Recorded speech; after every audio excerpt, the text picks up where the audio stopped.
Bonsoir les amis, j'espère que vous allez bien. Alors, je suis sur le point d'aller me coucher et j'avais envie de vous faire un témoignage que j'ai entendu aujourd'hui. Alors, je pense que j'avais mis sur la page, sur mon profil, un moment que j'allais commencer à co-animer le catéchisme ici dans la ville où j'habite. Et donc, j'ai commencé il y a quelques semaines. Et aujourd'hui, c'était le thème de la prière. Donc, en tant qu'animateur, puisque nous sommes deux en tant qu'animatrices, il y a l'animatrice principale et moi, je suis venue en fait en renfort.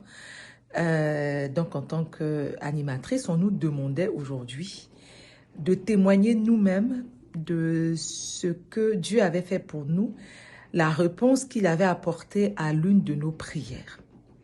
Donc, moi, j'ai fait un témoignage et puis ma co-animatrice a fait le sien. Et c'est de son témoignage que je veux vous parler.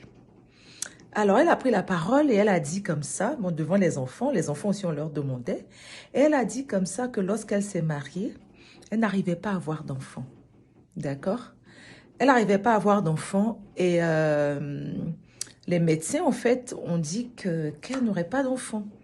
Mais sa mère fort croyante et elle aussi, elles n'ont pas forcément accepté ce verdict-là. Donc, elle a commencé quand même à faire tout ce qui était examens médicaux, FIV, enfin, toutes les possibilités, elle mettait de son côté pour pouvoir faire un enfant. Il y avait quand même une infime possibilité. Mais les médecins ont dit, écoutez, c'est pas la peine. Mais elle ne voulait pas lâcher. Du coup, elle expliquait qu'un jour, elle avait été en pèlerinage. Et puis là-bas, il y avait une chapelle, enfin, il y avait l'église, même si c'était même pas une chapelle.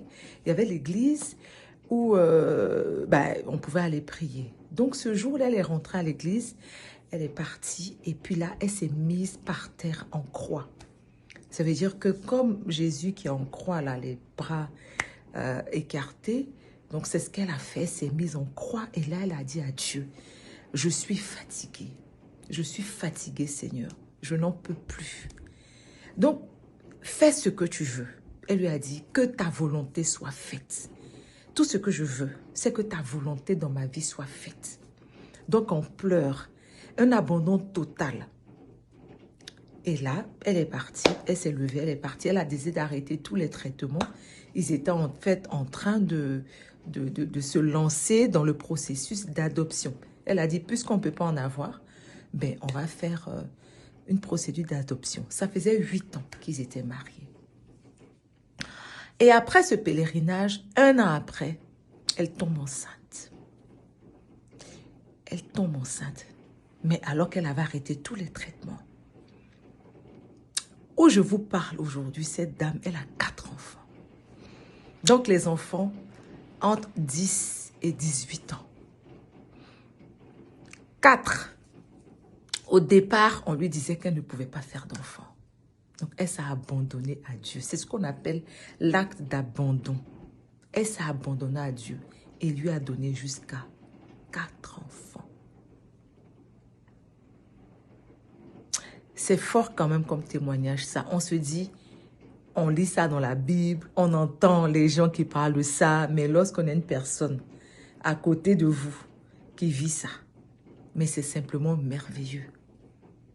En fait, rien n'est impossible à Dieu. Et je pense qu'en plus de la foi, c'est l'abandon total à Dieu, à sa volonté en fait. C'est à sa volonté. Je ne dis pas qu'il ne faut pas aller voir les médecins, etc., etc. Mais lorsqu'on essaie nous-mêmes par nos propres moyens d'y arriver, je pense que ça ne marche pas. C'est lorsqu'on s'abandonne à sa volonté. On se dit, Seigneur, je te fais confiance. Fais de moi ce que tu veux. Et c'est à ce moment-là, en fait, qu'il agit.